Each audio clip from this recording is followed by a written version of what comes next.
Hello children, today I would like to share an experiment. Experiment that we're gonna do today is how clouds make rain. This is the thing that we need to do an experiment.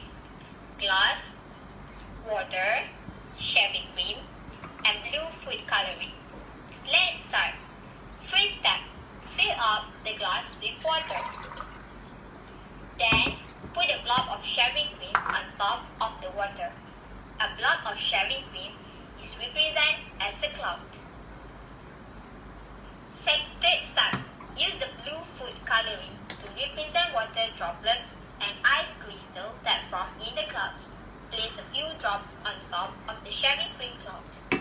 The wake of the food coloring will start push through the shaving cream and fall down through the water that's in the glass. This will lead to slight streaks of rain falling. Finally, make your observation and conclusion in order to ensure that your child understands the concept of rain. That's all for today. Don't forget to try and share the pictures with